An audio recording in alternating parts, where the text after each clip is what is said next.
Alrighty. Welcome back to Super Sentai Review, episode number 66. Excuse me. Yes. This is discussing episodes numbers. The episode number 38 to 41. We're back to standalone episodes again for a little bit, basically. After this is basically 3 more standalone episodes, and then we have a 6-part finale for this. Excuse me. Anyways, yes. The very first episode. Ball Panther's father shows up in the episode. The episode starts out with this guy who actually is Ball Panther's father. This very overweight guy who loves eating. And of course, the director of this episode had to show this from various different angles for like no reason at all. He just finished eating. It's like, wipes his mouth off, being very polite. Try to get a wallet out, like, oh crap, wallet's missing. And it's like, oh, like, we can only have cash. Like, I know, I'll contact my son, he'll pay for it. Of course, he doesn't know, and eventually he quit the Rangers.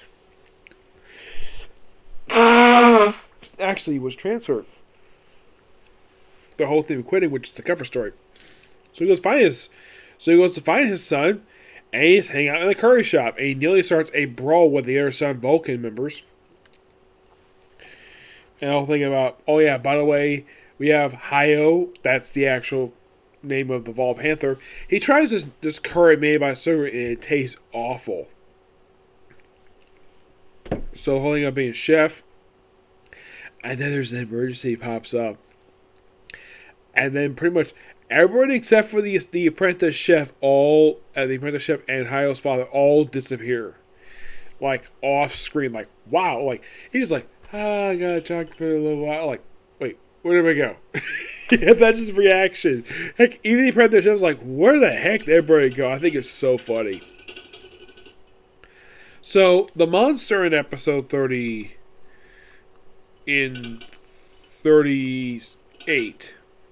This one is this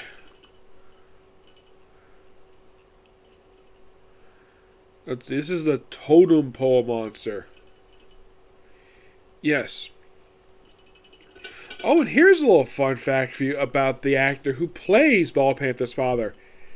That's his actual father. Yeah, it's the actual... Now, a lot of the time in Super Sentai, like, whenever the character's parents show up, usually it's their actor playing the character's parent. This is for the first time, at this point, they have an actor who plays the father of a character, and the character who he's playing the father of, he's the actual father of. I'm like, okay, that's interesting. Oh yeah, apparently this guy is also a singer too. He apparently sings a lot of anime songs. I don't think I've listened to any of his songs before, but...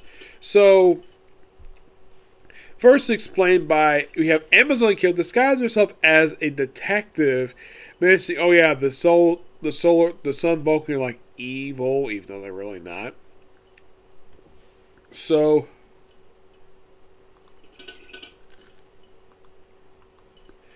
yeah, so then of course we have where Ohio explains it, and of course she's given on to, now according to what it explained here, apparently the family is not even allowed to know that their kids, their sons, are part of Sun Vulcan. Now I'm thinking, like, wait, this sounds very familiar. Like, because basically, I think Power Rangers did this with Beast Morphers. Now, I haven't watched the entire Beast Morphers, but I think this is basically a very similar thing. Where the parent thinks the kid's doing something else, even though they're part of the Rangers. Very similar. I don't think that Judd Lin ripped this off from this one. I don't know if he's ever watched Sun Vulcan. But it's a very similar idea that he uses Power Rangers. I can't think of any other season where the Ranger has to hide the fact they're a Ranger from their own parents. I mean, look at, let's say, in the case of Mighty Morphin, they had the Ranger's parents show up in the episode, and of course all Calico like their kids. But here's the thing: they never found out their kids were the Rangers. Nope. Never did, I think. Why? Never bothered to. I would probably say that the only time I can think of where I would say the first time in Power Rangers where they have the parents of the Ranger find out that their son is in fact one of the Rangers actually happened in Time Force, they actually did a very similar scene that was used in Time Ranger, except that the circumstances were a little bit different and the reasoning and the reaction was a little different. I mean, yes, both times, both fathers are shocked the fact that their son is basically the Red Ranger. And the dialogue is completely different, but it's the same exact scene, just different dialogue. This one, it's like, okay, this one he has approval from the chief that's telling me he's been with Vulcan, so what does he do? Take it to the bathhouse. Because it's Japan, of course they have bathhouses. So he has a private discussion with his father at this bathhouse, looks in the eye, and he believes him. The fact that he's very serious about being a member of, well, Sun Vulcan.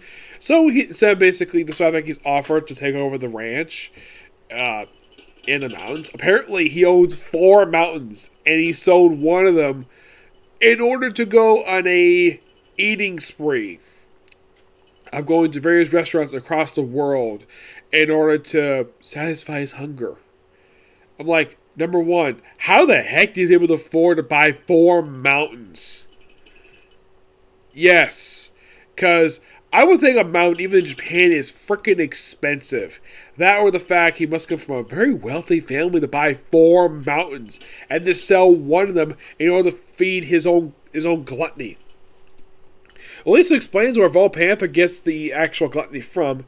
And I should also point out that the actor who actually is, in fact, Vol Panther's father, both basically in character and in real life, I mean, the father looks like, in the face, it's very similar to the actor who plays Vol Panther because father and son. That's nothing unusual, but I do appreciate the fact that, well, here's the thing. No one, now despite the fact they do point out that they're father and son, no one points out that the faces are very similar. But that happens very common between fathers and sons, where the faces are very similar to the parent, where the son's face is very similar to the father's. Yep. So he points out when he runs to the detective, he's like, "Oh, you have venomous eyes," and he knows the fact this woman's evil just by looking at her eyes. And then it's like Amazon, oh screw this, and just transform right in front of him into Amazon Killer.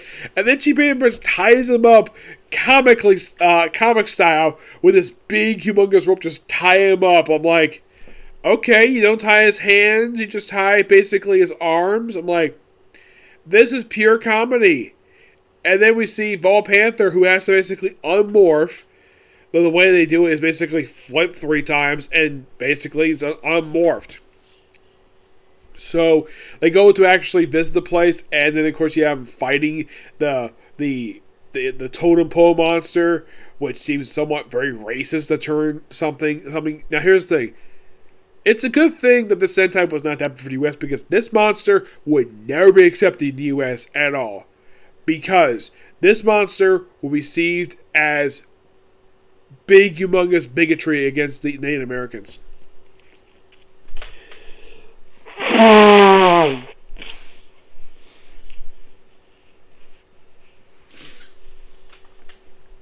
Yes, because if in fact, now I don't know if this particular monster, if in fact that if this ever released on television and you say you have like a Native American watch episode, they would feel very insulted that something that they that's part of their culture is being turned into an actual monster. They'd be very upset about it. Like, people don't get upset about turning like crystals or bats. I'll get to that one.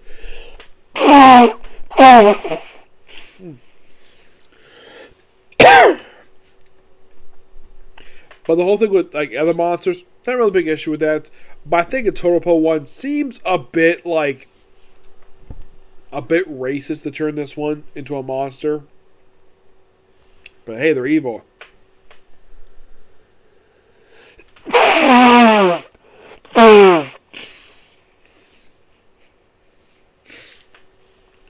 And then of course, like, he fights, and then of course he battles him. Of course, then the other machine men come in, and then Vol Panther's father just comically just uses his big despite the fact this guy's overweight, he's got super strength enough to basically break rope.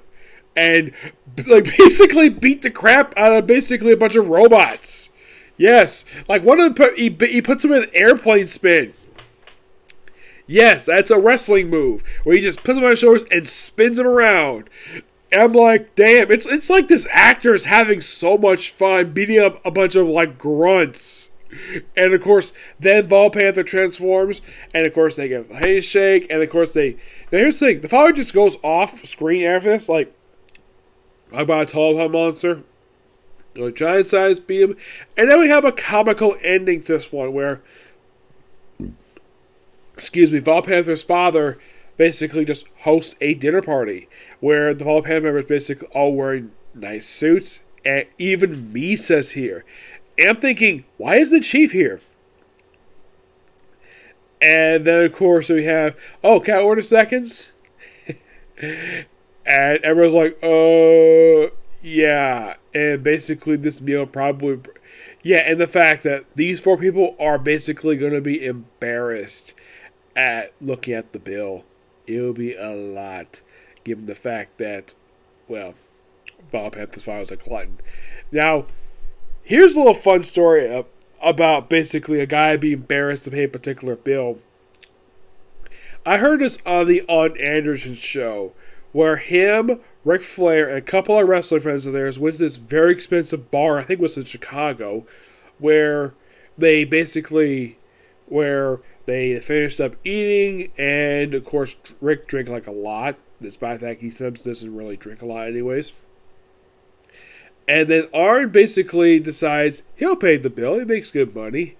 And then, here's the thing, Rick says, don't pay that. It's a lot. This bill was $900. And Arn Anderson paid for the damn thing. And he figured, though, I'm not doing that ever again. I'm not paying a $900 bill ever again for a group of friends. I know Ric Flair was there because the only reason I know about this is because Arn basically mentioned this on his own podcast. I listened to the Arn show. It's quite interesting listening to basically what famous stories he tells, like all these road stories. And right now they're going through his career.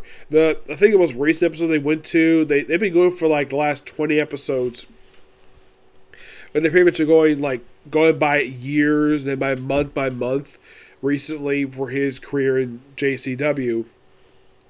I think right now they're up to June 1986. I think right now, yes. The high point of Jim Crockett Promotions. Well, I'm talking about wrestling because this episode has a bit of wrestling. So, yes. So, that's a similar... Now, I personally have never had to pay a bill that particularly big. Now, in the case of a bill being that huge, have I personally seen a bill that huge? No. I think the highest bill I've seen when I went to a restaurant was maybe a couple $100 at most. But that was for a group of people. Yes. That's just me personally. Now, in the case of the next few episodes, 39 is simply put, okay, the machine apparently starts off with this rice field where it's like, oh, this kid notices, oh no, this stuff's turning black. What the heck? Like, apparently these rice fields are dying off. And it's a mystery, like, what the heck's behind it? Well, Vol Eagle's on the case because he figures that, oh yeah, Black Mamba, the Machine Empire was behind it. And yeah, his suspicion is correct. They're behind it. And their plan is to create a food shortage. I'm like, that's interesting. Yes, a food shortage. So, and also we have a appearance by a tomboy reporter. Now, when I think of a tomboy, I think of basically a girl with short hair. Not a girl with long hair. Probably because she wears pants. That's why I think she's a tomboy. Also, it's very heavily hinted at that Vol Eagle may be attracted to her. Or at least, it's definitely stated that she's attracted to him, but Furman is very handsome. It's implied these two might get together, but nope, she's a one-shot character, so she doesn't appear ever again. Yeah, as far as I can tell, she doesn't, which I think is quite dumb. I mean, I definitely do think she's a good character. It's just that basically, like, okay, so you have this character show up for this episode, and you don't have her come back for some reason? Yeah, for some reason you don't have her come back. I don't really get why. But of course, the actress will come back in Space Sheriff Gavin as Mimi. Yep.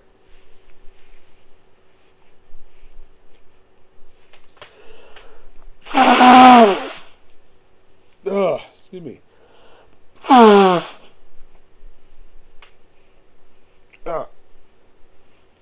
Excuse me. Sorry about that. And also, this little boy in this episode, he also returned in Goggle V, which is actually a Sentai that comes right after this one, which that's not going to be the next Sentai I will cover when I finish this one. He also pops up in Changeman. Yes, Changeman. Which at the time, and is still considered to this day, the second longest Super Sentai to date. Ugh.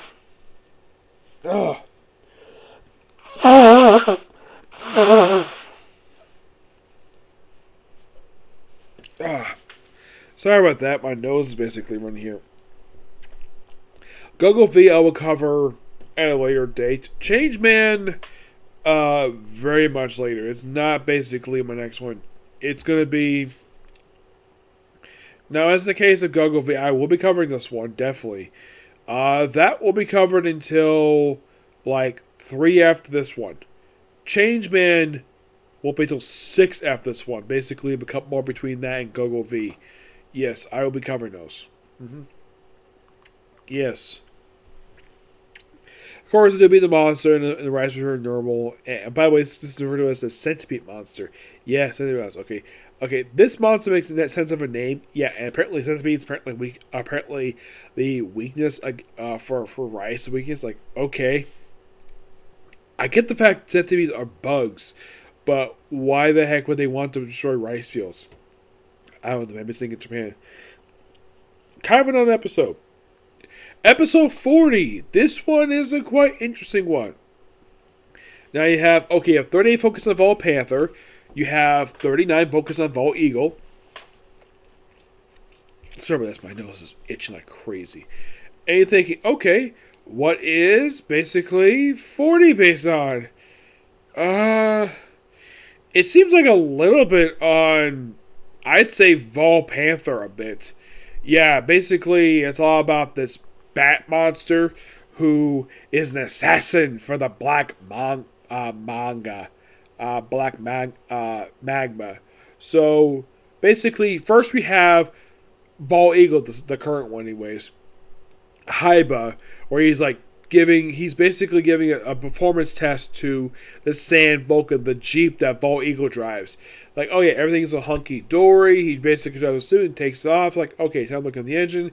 And then he's under attack by the monster, who also proceeds to basically break his candlestick. Well, it's basically his wooden sword. And this creature also proceeds to break the Vulcan stick. And, get this.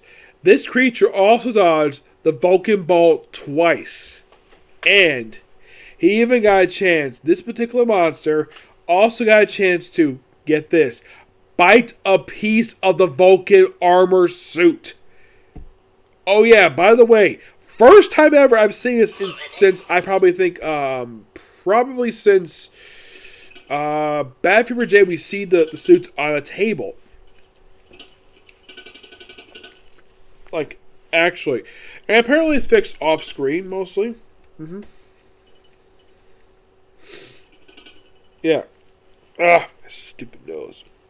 Yeah, so it's most fixed off screen, and eventually we have, of course, the Bat Monster mentions, I can grow my fang back. It'll take 100 years, and Queen Hammer's we won't have that long. Bat virus. Unleashed an epidemic on the Tokyo, and bites various people. Nothing happens to them until it bites a little boy who is a bully and transforms into a bat person. Has the big ears, the wings, the vampire teeth. And of course, the Batmonger tends to chase down his human disguise. Yes, sometimes basically these monsters do have a human disguise. Chase him down, and eventually the fangs are removed and he is cured. yeah, just by pulling these teeth, they're like, really? That's all it takes to cure this particular thing? Pull the teeth, well, the vampire teeth, and this stuff involving him, where talk about friends and talk about animals, and him trying to impress a girl, like because he wants to give up his bullying ways, because the girl thinks he's an angel, and then of course the monster's defeated, and but this definitely was a really interesting episode. Now 41, this was pure fun of an episode. Though it starts kind of dark too, where you have the teapot monger, where he kills 200 dogs. Yes, seriously, 200 dogs. And apparently they want to kill children. Because they're evil, okay. So the fun part of this thing is basically his disguises. So when he goes back to Machine Empire headquarters and in the North Pole, mind you, they very rarely show the outside of this place. So he transforms into various like Vol Eagle, Vol Panther, Vol Shark. He even transforms into Hell Saturn. Hell Saturn's like, what the heck is this? Who are you? Who are you? It's like, I'm the real one. And it's decided that the one we see here is the actual one, which I thought was so hilarious. And they use this joke toward the end of the episode with Vol Panther, which I found to be so hilarious. So then later on, he attacks a freaking zoo. Yes, a zoo. Where he's like doing his thing out in public. People can see him like, oh look, there he is. Vol Panther takes him on. Then it's kind of lose to him a bit. And then he does his little disguises. So at one point, he dresses up. He basically does his Vol Panther's disguise. And, of course, Vol Panther's like, And they start fighting each other. And, of course, Vol's like, who's the real one? I know. I like this one. Because it has the tail. Yep. Which I found to be so funny. It's like... And eventually, later on, they do, in fact, beat the thing. When it goes giant, it apparently goes to basically act like freaking Gamera with the whole spinning flame thing, and in fact it flies. Then, of course, eventually the monster is destroyed, and that's it for that. And at one point, it attempted to disguise up as a bunny. Yes, a bunny was that desperate to hide. You're like, okay. So despite the dark opening, it was a pretty funny episode. Yep. But yeah, not much else to say about these episodes. They're good. They're good. Nothing really bad here, per se. Not really, no. So yeah, that's a particular view. And that's going to be a video today, because it's running late right now. So, tomorrow, expect to see the conclusion of Son Vulcan. As of right now, I have 9 episodes left to go, okay? Next video. Bye.